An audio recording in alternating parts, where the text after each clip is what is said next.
Acontecia muitas coisas. Eu não vou fazer uma palestra.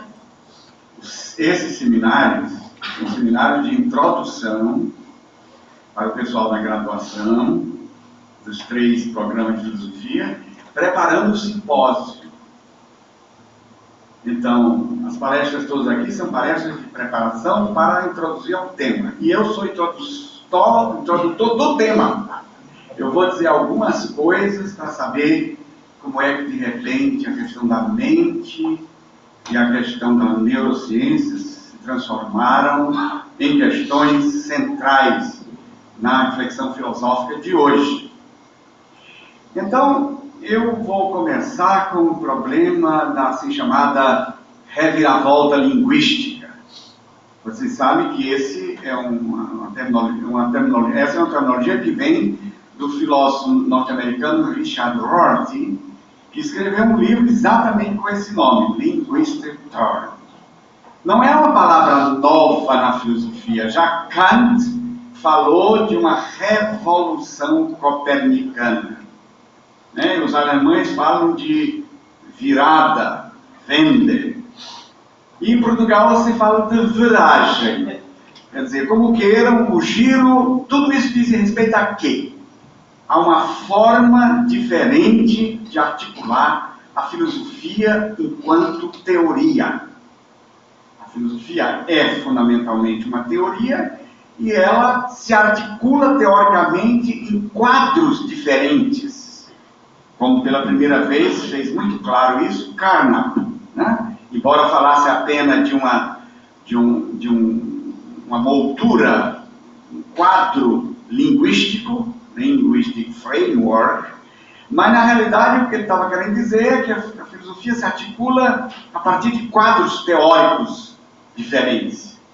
Então, a reviravolta linguística quis significar isso, uma forma diferenciada de articular a filosofia enquanto teoria. E ela tem, na minha maneira de compreender, que não é a do Rorty, que identifica a reviravolta linguística com a filosofia analítica, ela tem 2 canais de articulação. O canal analítico e o canal da fenomenologia hermenêutica, que tem como elemento comum a centralidade da linguagem na filosofia. A linguagem se tornou um elemento absolutamente incontornável na articulação de uma teoria filosófica. O que significa isso? É que nós vamos dizer daqui a pouco. De qualquer maneira, vamos tomar aqui como exemplo o que depois se chamou de filosofia analítica, que teve seus primeiros ensaios de articulação na Inglaterra, numa contraposição de um grupo de professores contra o neo-idealismo inglês. Quer dizer, filósofos ingleses que defendiam uma perspectiva de que a filosofia tem a ver com a totalidade. E esses filósofos vão insistir ao contrário na análise lógica. E essa filosofia analítica, como ela apareceu, ela se considerava uma revolução no sentido de que ela queria superar uma certa suspeita que se tinha em relação à filosofia, que ela não era muito séria. Não tinha cientificidade e cheirava a irracionalismo, quer dizer, uma espécie de achismo sem muita seriedade. E por isso que a filosofia analítica se distinguiu, em primeiro lugar, por seu estilo de filosofar. Uma filosofia que não queria ser algo sem controle teórico rigoroso. Então, a primeira impressão que ela deu no mundo filosófico é filosofia sim, mas uma filosofia controlada. O que significa isso? A filosofia não pode reduzir-se a uma pura interpretação do que passou. A filosofia tinha virado uma espécie de história da filosofia. E aqui no Brasil, inclusive, eu lembro nos anos 60, quando eu era estudante, tinha programas que reduziam toda a história da filosofia. Ninguém enfrentava mais problema de uma maneira teórica. Quer dizer, os problemas desapareceram. Havia relatos do que os outros disseram. Ora, a filosofia analítica, nesse sentido, foi uma revolução grande para o pensamento, para o clima filosófico da época, porque ela começou a dizer que filosofia não é a simples descrição, uma simples interpretação do que os outros disseram, ela tem a ver com argumentos, com demonstrações, com provas, ou seja, ela pretende ser o enfrentamento teórico de problemas. Evidentemente que isso não era, no começo, o monopólio dos analíticos. Por exemplo, um filósofo que mais ou menos coincidiu com o início da filosofia analítica é Edmund Husserl, que era um teórico de primeiro nível, embora ele vai terminar dizendo que a filosofia é uma descrição transcendental, mas isso é outra questão. Em todo caso, a filosofia analítica criou um novo tipo de texto filosófico, que não era mais simplesmente um ensaio literário, como Logos fez, hermenêutico ou fenomenológico, no sentido de descrição do fenômeno, mas era um conhecimento teórico. E, nesse sentido, levantava uma enorme pretensão. Bem, hoje há uma grande discussão de saber o que isso significa, o que é filosofia analítica mesmo. E eu me refiro aqui, em primeiro lugar, a um grande filósofo inglês, que é professor na Universidade de Oxford, que é Michael Dummett, que deu um curso uma vez em Bolonha, e o seu texto original em inglês foi traduzido para o alemão com o título Origens da Filosofia Analítica. E ele defende aí, como em outros livros, ele é um grande especialista em Frege, escreveu um livro fundamental na interpretação do pensamento de Frege. Ele diz duas coisas para ele que caracterizam fundamentalmente a filosofia analítica e que vai nos ajudar a compreender o que significa a reviravolta linguística. Primeira coisa, a convicção de que o esclarecimento filosófico de qualquer questão é alcançado através de uma análise filosófica da linguagem. Então se trata aqui de um procedimento metodológico. Não se faz mais filosofia sem passar por uma análise filosófica da linguagem. E a segunda coisa, que é a convicção, diz Dummett, de que um esclarecimento abrangente em filosofia só pode ser alcançado através dessa forma. Quer dizer, não há outra maneira possível. E aí ele diz que, nesse sentido, Frege deve ser considerado o fundador da filosofia analítica, porque ele vai insistir que o que a filosofia tem que fazer é trabalhar o pensamento. E como vocês sabem muito bem, Frege vai distinguir com muita força o pensamento, que é algo objetivo, do ato de pensar, que é algo subjetivo. Daí toda a sua luta contra o psicologismo em lógica. Quer dizer, aquela tese que dizia a lógica trabalha como as pessoas pensam. Quer dizer, no fundo, o problema é empírico, de saber como é que tal grupo humano pensa assim ou assado. Não, o que está em jogo é o pensamento. E a melhor maneira de trabalhar o pensamento é pensar sobre a linguagem que exprime o pensamento. Daí porque, no fundo, a pergunta fundamental de Frege é qual é a estrutura da sentença declarativa, porque nós falamos do mundo. Porque aqui é o pensamento expresso em linguagem. Essa é a razão porque, então, a filosofia se concentra agora na linguagem como aquela instância sem a qual não se articula uma teoria filosófica. É a partir daqui que se vai falar, o contrário que se fala hoje, né? A substituição do mental pelo linguístico. Então se diz, olha, a filosofia moderna toda ela foi uma filosofia da consciência. A consciência é algo mental. Só que não existe consciência a não ser articulada linguisticamente. Portanto, a questão fundamental é passar de uma articulação consciencial para uma articulação linguística. Bem, A questão que se põe agora é o seguinte: qual é então o papel da linguagem na filosofia? Ela é um tema novo, como por exemplo o neocantismo defendeu, que a filosofia transcendental de Kant tinha sido muito limitada, porque ela não falou da dimensão simbólica, etc. Então, se acrescentava um novo tema à filosofia. Olha, na realidade, para entender bem o que significou a reviravolta linguística enquanto nova articulação de uma teoria filosófica, a gente tem que entender que a linguagem aqui não é simplesmente um tema novo, não trabalhado até agora, mas é uma instância nova de mediação da própria teoria filosófica enquanto tal. E nós temos aqui um colega lá na Unicamp, o Arley Moreno, que tentou entender isso dizendo o seguinte: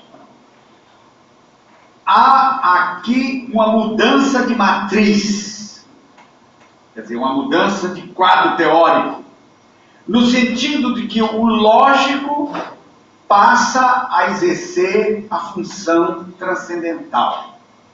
O que é a função transcendental? Transcendental, como vocês sabem, para Kant, não é um objeto, é uma teoria das condições do conhecimento objetivo. Então, o Arley quer dizer que o que aconteceu na filosofia analítica foi que agora essa função transcendental, isto é, de condição de possibilidade do conhecimento dos objetos do mundo, é exercido não mais pela consciência, mas pela linguagem. Por isso que ele diz, na filosofia analítica, há uma substituição do a priori dos princípios puros trabalhados pela filosofia transcendental pela lógica. Há um deslocamento, portanto, da consciência para a lógica, no sentido de determinar aquilo que condiciona o pensamento do mundo, aquilo que torna possível o pensamento do mundo. E deslocando para a lógica, dizer, querendo ou não querendo, nós estamos deslocando o pensamento na direção da linguagem. Então a linguagem aparece como uma nova instância em que o mundo, vamos usar agora a palavra transcendental, se constitui, em que o mundo se torna objeto para nós, em que nós temos acesso aos objetos do mundo. Então, as próprias expressões linguísticas é que constituem essa condição de possibilidade de pensar o mundo.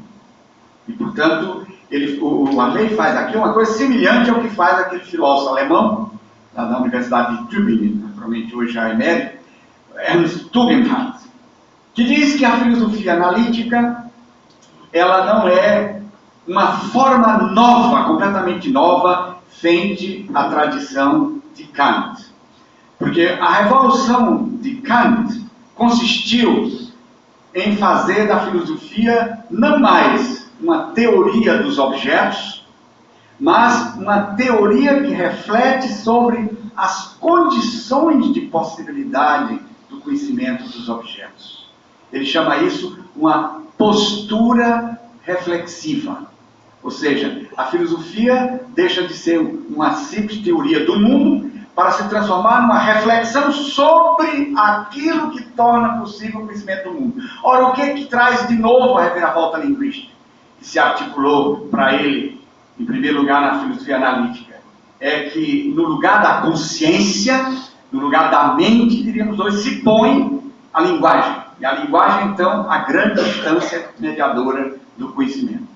Nesse sentido, a linguagem não é um objeto novo, um novo tema da filosofia, mas ela é a instância sem a qual a teoria filosófica não se articula.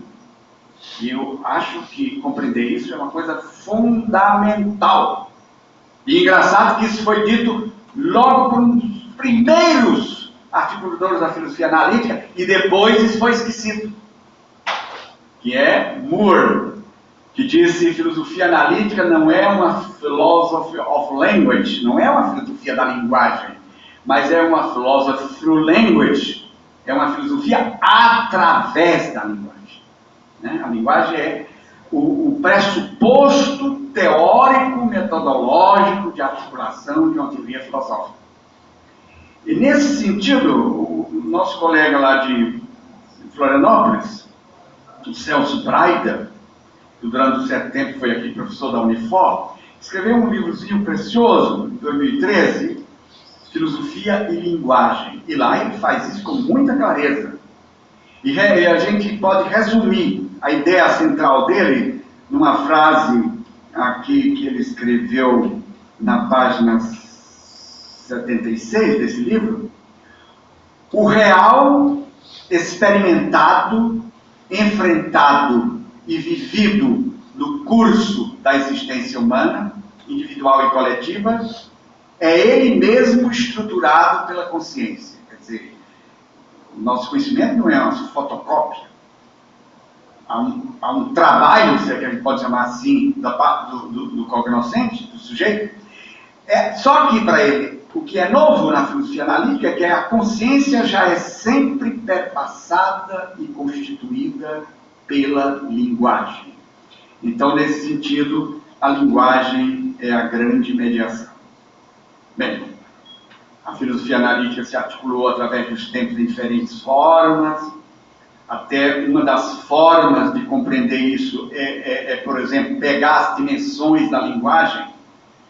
Aquela famosa afirmação do Charles Morris, que a linguagem tem pelo menos 3 dimensões fundamentais. Hoje nós falamos de outra, mas sintaxe, semântica e pragmática. Então você vai encontrar, primeiramente, um grande projeto de articulação da filosofia analítica enquanto análise sintática da linguagem, que é de Rudolf Carnap.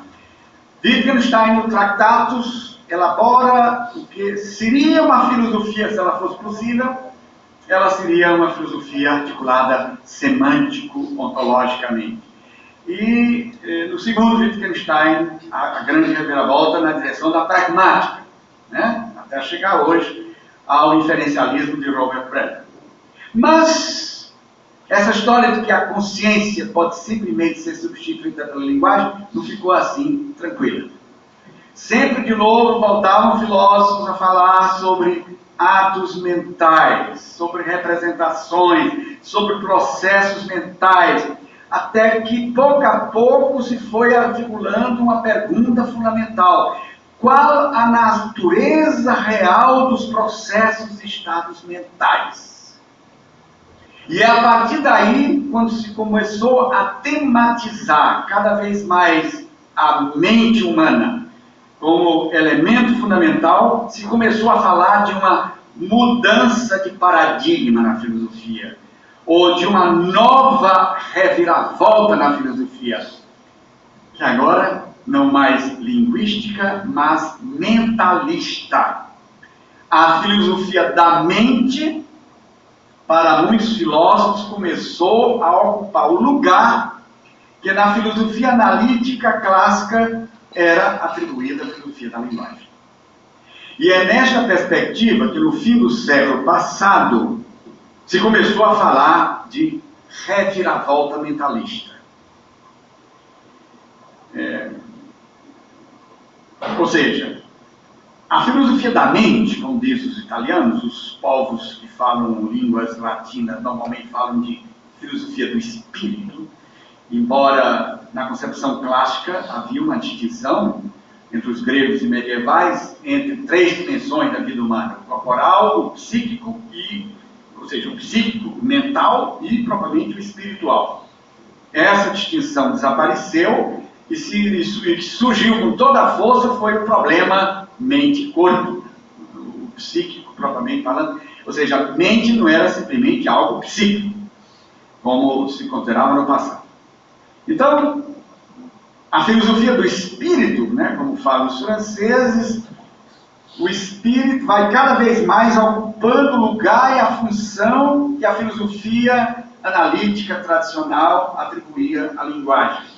Isto é, De tal maneira que a mente começa agora a ser o pressuposto metodológico necessário, não só para entender a linguagem, mas para entender todo e qualquer problema filosófico.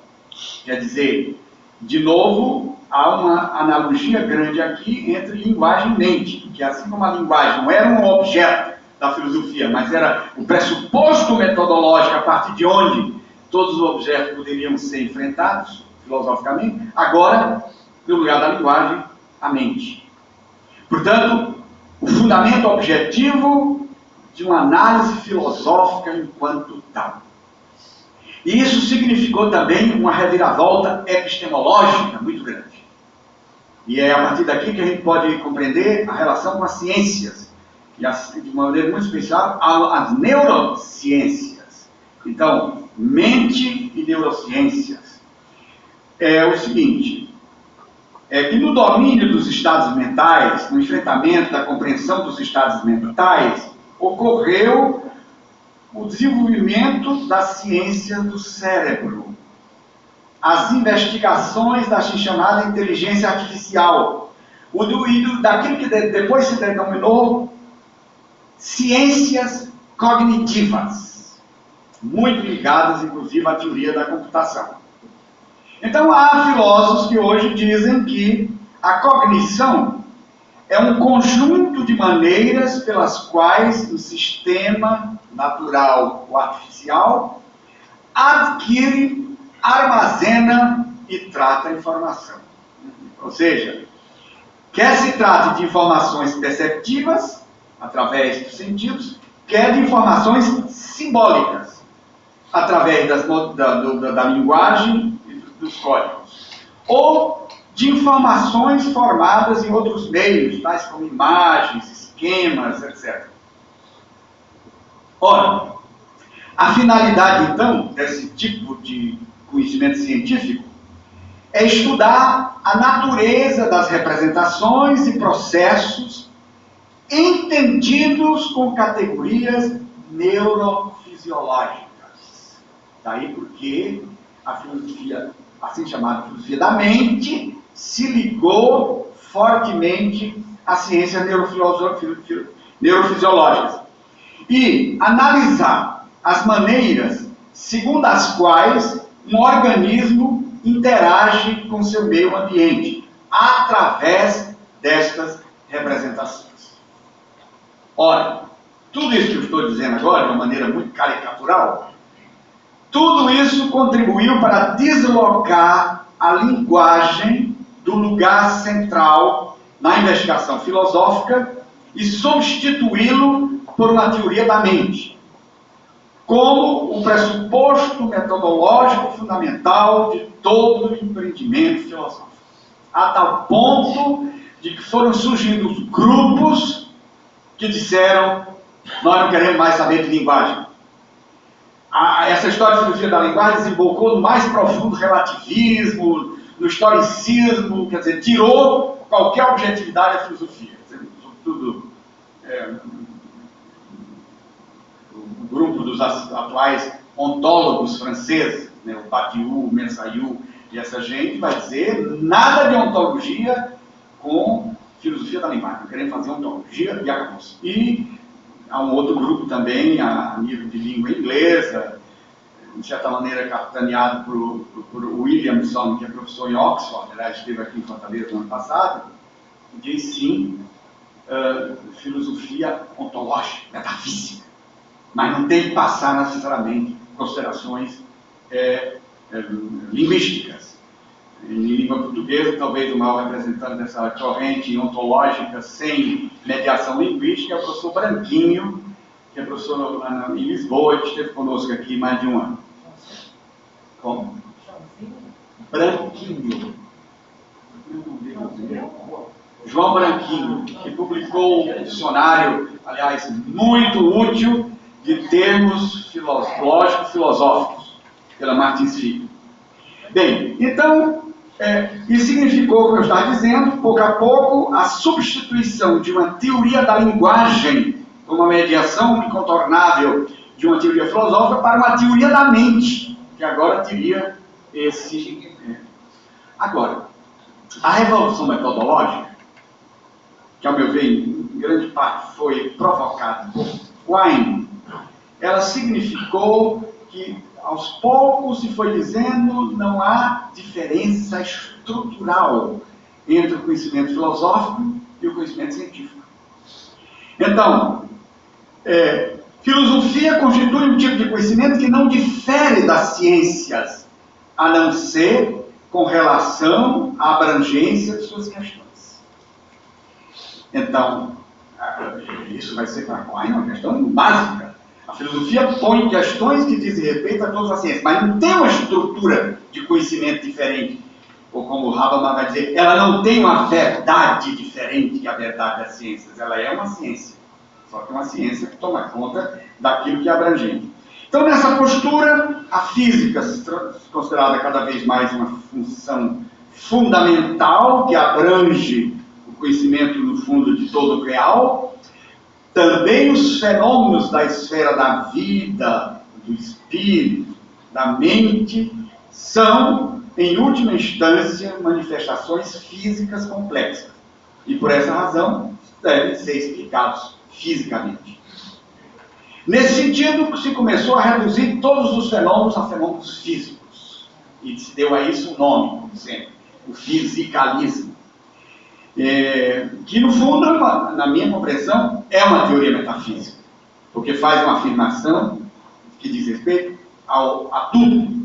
Todas as realidades são físicas.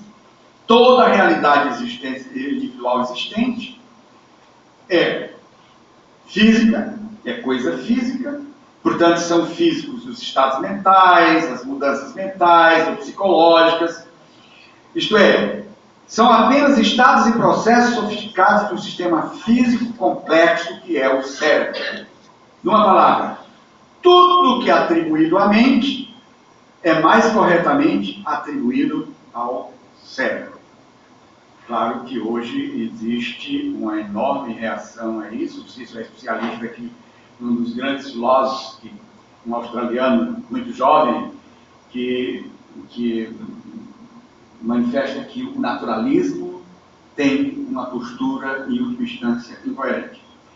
Bem, as posturas que diziam o contrário foram consideradas posturas dualistas e inaceitáveis. Bem, a questão fundamental, e com isso gostaria de terminar, no quadro teórico do fisicalismo, é como se explica a ocorrência das produções cognitivas do espírito humano. Como entender os estados mentais? Isto é, isso se explica pura e simplesmente através dos procedimentos cerebrais, portanto, numa base estritamente física. Essa é a questão que é posta. Foi essa problemática que levou o pensamento filosófico ao contato cada vez maior com as ciências cognitivas e com as neurociências, isto é, com a psicologia cognitiva, com a neurobiologia, a física, a química, a fisiologia e as pesquisas da inteligência artificial. Portanto, um contato cada vez maior com as ciências no contexto teórico específico das ciências da natureza. E, consequentemente, de acordo com o nível específico de inteligibilidade atingido pelas ciências naturais. Há em muitos, eu diria, uma pura substituição da filosofia pela neurociência. Então se põe no lugar de uma pesquisa propriamente filosófica, mesmo quando se admite que ela teria alguma coisa a fazer, ninguém sabe dizer o quê. E termina, na prática, significando uma pura substituição. Bem, eu termino só com referência aqui a um filósofo que hoje os analíticos os consideram absolutamente, já não muito analítico, pelo menos superado, que é o Schostland. Diz que aqui nós temos dois procedimentos de pesquisa: a psicologia cognitiva e a inteligência artificial, que possuem em comum a ideia de que os estados internos, as criaturas inteligentes, são, de uma ou de outra forma, estados de informação. e que suas interações coletivas constituem uma função dessas informações específicas. Daí a caracterização geral de abordagem do processamento de informações, que seria, então, o específico dessa nova maneira de articular a filosofia. Ou seja, uma abordagem, em última instância, computacional. Muito obrigado.